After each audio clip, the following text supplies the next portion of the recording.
صلوا على النبي መስጊድ እንዲገነባ የሚደረገውን እንቅስቃሴና ጫና አጥብቀን እንቃወማለን። ሱብሃንአላህ በጣም የሚያጅብ ነገር ነው። በጣም የሚገርም ነገር ነው። ይፈቀድ ይሰራ ብትሉ እንኳን ይገርመን ነበር። እኛም ከእናንተ አንጠብቅም። ነገር ግን ያው መንግስት ለሁሉም ሃይማኖት የቆመ ነው። የሁሉም ማህበረሰብን ድምጽ ለመስማት የተቀመጠ አካል ነው ብለን እናስባለን። የእናንተን እንቶፈንቶ እንደዚህ አይነት ተራ የሆነ ንግግርን ይሰማል ብለን ተስፋ እናደርግም።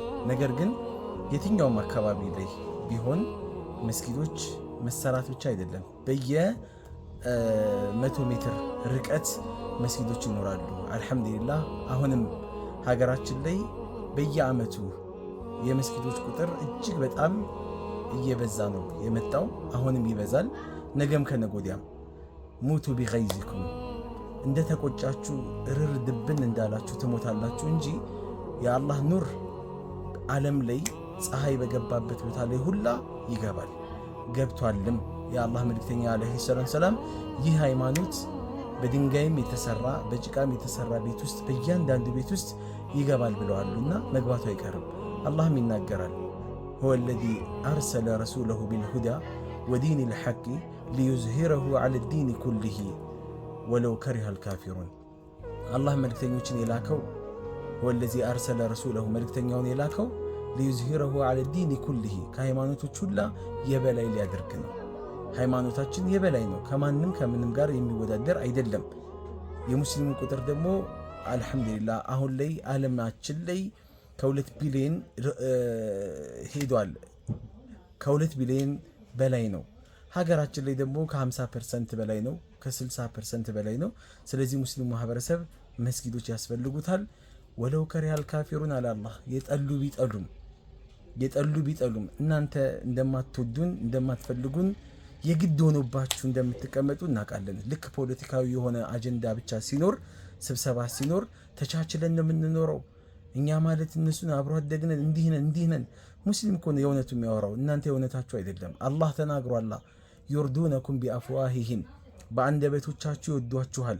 ወተዕባ ቁሉብሁም ልቦቻቸው ግን እምቢ ይላል አለ። ልቦቻቸው እናንተን ለመቀበል ፈቃደኛ አይደለም።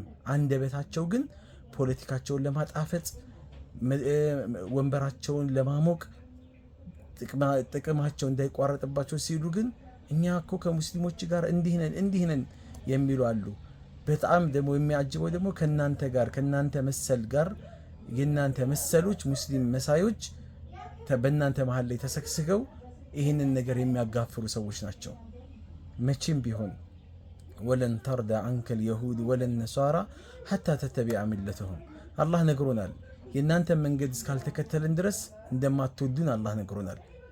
ስለዚህ አንቱም ሃኡላኢ ቱሒቡነሁም ወላ ዩሒቡነኩም እናንተ ናችሁ የምትወዷቸው እነሱ እኮ አይወዷችሁም ብሎ አላህ ነግሮናል። ግልጹን መነጋገር ነው። ይሄ ነው እያጠቃን ያለው። የትኛው ሙስሊም የትኛው አካባቢ ላይ ስልጤ ሀገር፣ ጉራጌ ሀገር፣ ወለኔ ሀገር፣ ደቡብ ላይ እንኳን የተለያዩ ሀገራቶች ላይ ቤተክርስቲያኖች ተሰርተዋል። ተወደደም ተጠላም አለ፣ ምእመናን ይገለገልበታል። እነዚህን ነገሮች አያዋጣችሁም። ራሳችሁ ላይ ጥቁር ነጥብ ነው ያስቀመጣችሁት። በእኛ ላይ ያስቀመጣችሁት ጥቁር ነጥብ ነው ውስጣችን ላይ የማይፋቅ የሆነ። ወደዳችሁም ጠላችሁም መሰራቱ ማይቀር ነገር ነው። ማንም ሰው መስጊድ ከመሰራት ሊያስቆመን ሊያግተን የሚችል አንድም አካል የለም፣ አንድም ኃይል የለም። ቻው